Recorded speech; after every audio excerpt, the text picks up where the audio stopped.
Assalamualaikum semuanya.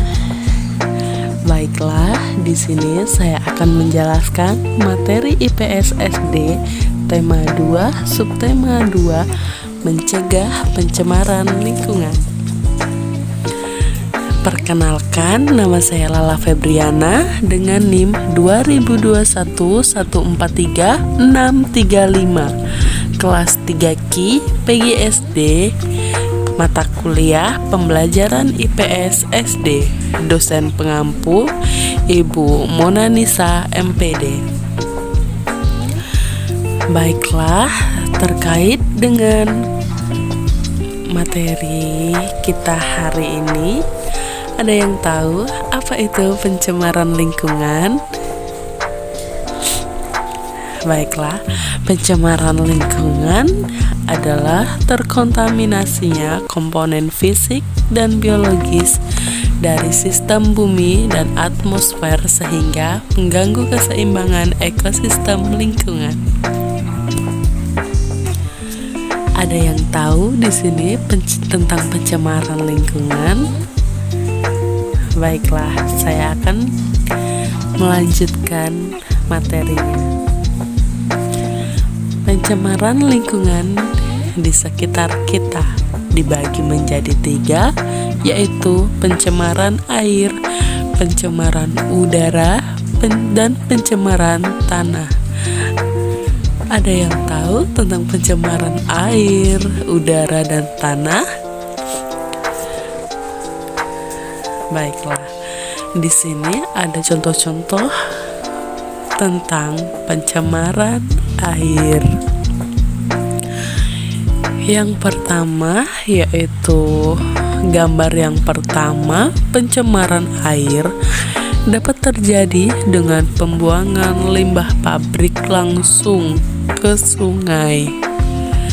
Dan gambar yang kedua yaitu terlihat sekali seperti tidak asing tentang sampah.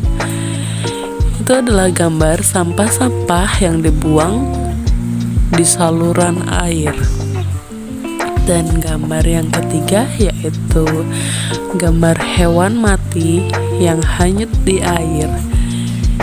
Dan gambar yang terakhir yaitu sisa plastisida yang dibuang di sungai. Baiklah, cara mencegah pencemaran air. Cara mencegah pencemaran air yaitu dengan tidak membuang berbagai jenis sampah ke saluran air, tidak membuang cairan kimia yang tercemar ke sungai, dan tidak membuang sampah sembarangan, dan juga secara rutin melakukan kerja bakti untuk membersihkan saluran air. Siapa yang di sini suka membuang sampah sembarangan, apalagi membuang sampah di sungai? Membuang sampah di sungai itu termasuk pencemaran air, dan itu sangat tidak baik. Dan materi selanjutnya yaitu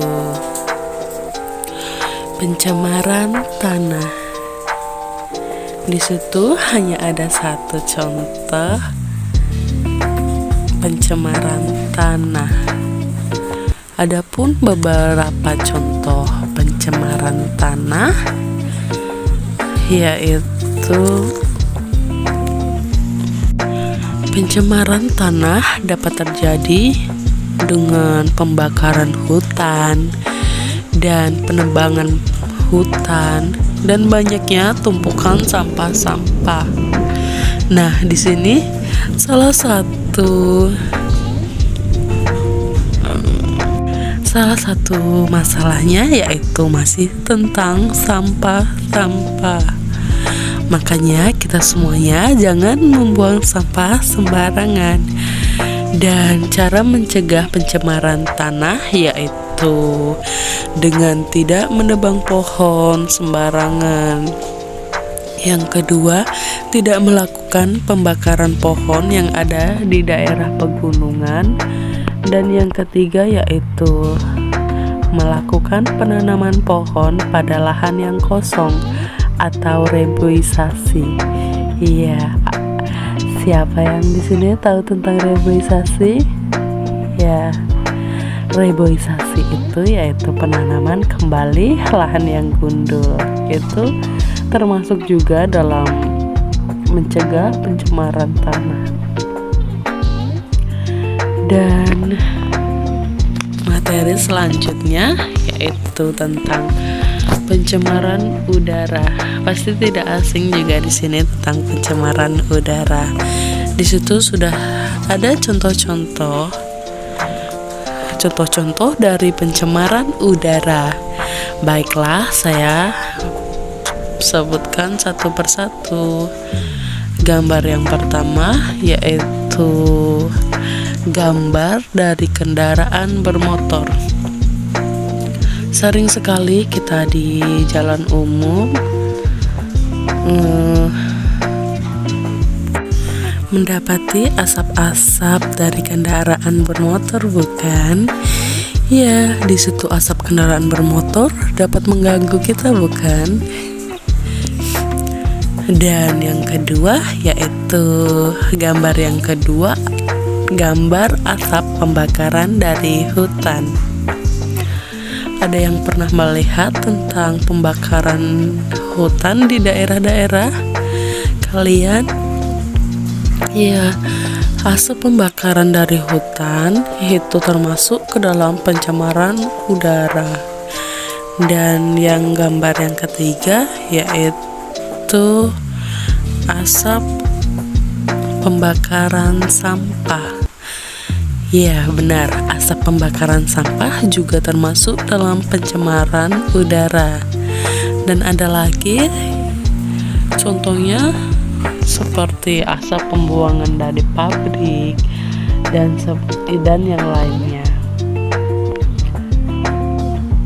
Baiklah, cara mencegah pencemaran udara yaitu yang pertama dengan tidak membakar hutan, dan yang kedua tidak membakar sampah sembarangan, yang ketiga melengkapi cerobong pabrik dengan penyaring. Nah, di sini ada yang tahu ini gambar apa? Ya, benar, di sini terdapat gambar cara mencegah pencemaran lingkungan. Ada yang tahu cara mencegah pencemaran lingkungan itu seperti apa? Ya, kesadaran masyarakat menjadi kunci utama dalam upaya mencegah pencemaran lingkungan. Namun, sebagian masyarakat belum memiliki kesadaran untuk berpartisipasi dalam mencegah terjadinya pencemaran lingkungan. Ayo, ada yang tahu contohnya seperti apa? Iya, sebagian masyarakat masih saja ada yang membuang sampah sembarangan, bukan? Ada masyarakat yang masih membuang sampah di sungai hingga menyebabkan pencemaran, kan? Nah, bagaimana cara mencegah pencemaran lingkungan ini? Nah, di sini ada contoh bagaimana cara mencegah pencemaran lingkungan melalui poster. Iya, adakah kalian melihat di jalan atau dimanapun atau di daerah kalian terdapat suatu poster? Baiklah, poster ini dibuat untuk menarik perhatian banyak orang dengan tujuan menyampaikan informasi penting, mengajak dan menghimbau orang untuk melakukan sesuatu seperti apa yang digambarkan atau dituliskan pada poster. Benar sekali. Kita pasti sering menemukan sebuah poster seperti contoh gambar yang ada di situ. jangan membuang sampah di sungai. Nah, di situ termasuk himbauan untuk orang agar tidak membuang sampah di sungai. Benar. Nah, ada banyak lagi contohnya seperti dilarang merokok di area sini atau dilarang merokok di ruangan ini. Nah, banyak sekali poster-poster yang mungkin sudah kalian semuanya temukan. Dan pengertian dari poster adalah karya seni atau desain yang di dalamnya berisi gambar dan kata-kata, ajakan atau arahan yang ditempel di tempat-tempat umum agar dilihat banyak orang. Benar sekali. Saya juga sering melihat poster-poster ada di jalan, ada di rumah sakit atau dimanapun. Di situ poster di situ berisi tentang gambar dan kata-kata ajakan atau arahan atau himbauan untuk orang yang agar tidak melakukan sesuatu yang tidak baik. Nah, baiklah, ada juga ciri-ciri poster. Yang pertama yaitu dibuat pada kertas besar agar mudah dibaca. Yang kedua, gambar yang menarik agar banyak orang penasaran. Benar sekali. Yang ketiga yaitu warna yang mencolok agar menarik perhatian. Yang keempat, kalimat yang digunakan singkat, jelas, dan mudah dimengerti. Dan yang kelima yaitu dipasang di tempat umum. Sering sekali kan melihat poster di tempat-tempat umum. Iya, di situ juga agar orang penasaran atau minat untuk membacanya. Poster di situ harus digambar yang menarik atau warna yang mencolok, kalimatnya yang jelas, singkat, dan mudah dimengerti seperti di gambar itu. Contohnya, sungai itu sumber kehidupan, bukan tempat sampah. Nah, di situ kalimatnya singkat, jelas, dan mudah dimengerti. Nah, sampai sini penjelasan tentang pencemaran lingkungan. Maka dari itu, kita sebagai makhluk hidup atau sebagai manusia, jangan membuang sampah sembarangan, jangan membuat pencemaran lingkungan, karena dengan pencemaran lingkungan tersebut membuat tidak sehat. Benar, seperti udara yang kotor yang kita hirup nanti tidak akan sehat kan? Ya, terima kasih. Wassalamualaikum warahmatullahi wabarakatuh.